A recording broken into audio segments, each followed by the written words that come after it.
Good Morning Fayetteville. Well, they sure have all the right equipment. News Talk 640 WFNC. Good morning, Fayetteville. Happy Friday. It is 6:43 on this September 8th. Sunny and 80 today. Sunshine, 78 tomorrow, 76 on Sunday.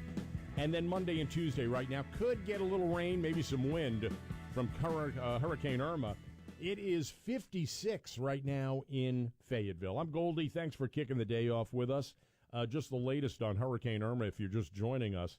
The latest hurricane track from the National Hurricane Center came out at 5 a.m., and it looks like the track has shifted west. So where it looked like we were in the cone of uncertainty yesterday, Fayetteville and the Triangle no longer in the cone. It will affect mostly, of course, Florida. It looks like a direct hit right now on Miami. Not good. It looks like it is going to go straight up the Sunshine State. It will affect Georgia, South Carolina, and again, the western part of North Carolina. However, I believe that Governor Cooper has declared a state of emergency for the whole state of North Carolina. But again, it looks like we are going to avoid anything consequential. So we did have a couple of guys on yesterday from a company here in Fayetteville called Response Team 1. And we talked with Sean and Jerry about hurricane preparedness and what you may want to have in your hurricane kit. So our 640 replay, Sean and Jerry from Response Team 1 this morning. Most people know what should be in a hurricane disaster kit, but let's just go through it anyway because, you know, we're talking about we could have some semblance of Irma on Monday or Tuesday. So talk a little about what you should do to prepare, if you would, Sean. Okay, perfect. Yeah, that perfect question, especially with the environment we're in right now. But Yeah. take the time. We got a few days now. We don't know where the hurricane's going, but let's assume the worst and be prepared for the worst. So there's several steps I recommend, and Jerry, feel free to chime in too because we both talked about this a lot. But I'd build a disaster kit.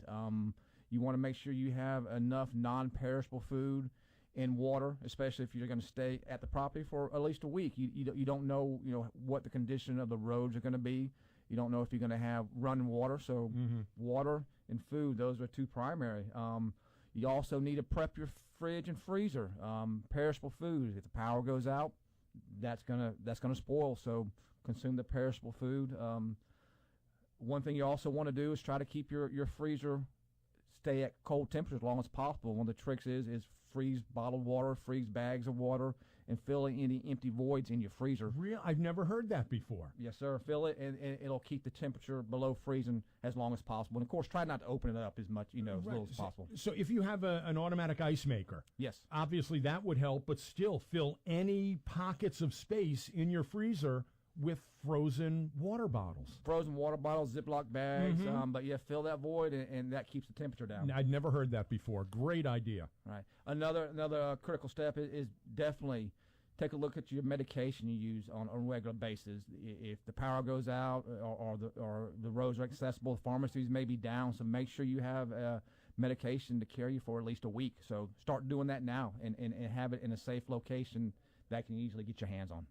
Talk a little about in the home, we all hear about we should have batteries, plenty of batteries. So you have batteries for your flashlights. Hopefully you have some sort of battery operated radio so you can still be in some kind of contact with outside life so you can get the latest news bulletins. What else should you have besides, flashlight and batteries?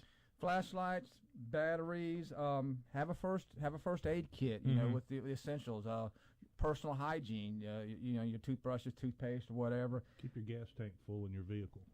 Gas tank full, yes, most definitely. How about propane? If for some reason you do have damage in the home and maybe you are able to grill, is it a good idea to make sure that your propane tank is filled? Great point. A lot of people forget that, including myself during Matthew, but make sure you got an extra canister of propane because it's in a lot of cases that's going to be your only source for cooking food.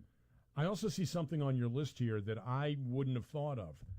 If you've got all this canned food, you've got to have a manual can opener. Right. If for some reason the electricity goes out, and I don't know how many people have manual can openers now. I think we still do in our top kitchen drawer, but a lot of people probably would be out of luck if they've got all this tuna and all this, Dinty Moore beef stew, but they can't open the can because they have no electricity. Exactly. So things like that, remember, you're definitely going to need it. And cash. Yes. It's always good to have a little cash on hand. And again, you never know what's going to happen. If you're going to be able to go to an ATM and get yourself some money, how about fortifying your home? So pay attention to the news, and if it looks like it's heading this way, there are some steps you need to take. Make sure you secure openings, doors or windows, whether it's boards or whatever's necessary. And then another point is make sure you know where the shutoffs are for utilities, the water, the gas, the electric, because you just don't know what the storm's going to bring, and you want to be able to shut that off if needed. That's a great point, because you don't want to learn the hard way. I didn't know where our water shutoff was, and we had a situation where it would have been nice to know. Now I know where it is, but that's another great point, Sean. Know how to turn off your gas, power, and water to your home. How about designating a safe room? Yes, especially if you're going to stay. But let me point out first, if it gets dangerous and you need to leave, evacuate. Don't try to stay in your house, because you can always fix your house. Safety is most important. But if you're going to stay, designate a safe room if things do get a little scary. Closets are good places. Bathrooms, they got more framing around it, and it's a little more secure. But definitely designate a safe area and make sure your family knows. One thing, Goldy, everything we spoke about here today, you also need to remember your pets. You need to set aside water and food for your pets. If your pets have medicines, those need to be set aside as well. That needs to be included as part of your disaster response kit. And you need to look after your pets as well. You can't leave them behind. All right, there you go. From yesterday morning here on the show, Jerry and Sean from Response Team 1 right here in Fayetteville. Jerry mentioning pets. Take your pets with you if you evacuate. And it doesn't look like we're going to have any evacuations here in our area, but you never leave pets behind. Make sure your pets are wearing collars and ID tags with up-to-date information. You want the name of the pet, your phone number, any urgent medical needs. Your pet needs a hurricane emergency kit, too.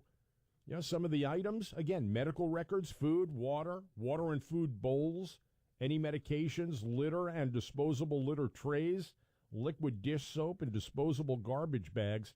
The ASPCA, by the way, has a mobile app available that allows pet owners to store pet records that are needed for boarding at evacuation shelters. It also includes a disaster preparedness checklist. You can either go to the ASPCA website or you can go right to their mobile app. But yeah, our pets are like our kids. And, in uncertain times, especially with weather, you want to make sure that you've got everything all buttoned up so you don't forget anything. So you got to think about this stuff ahead of time.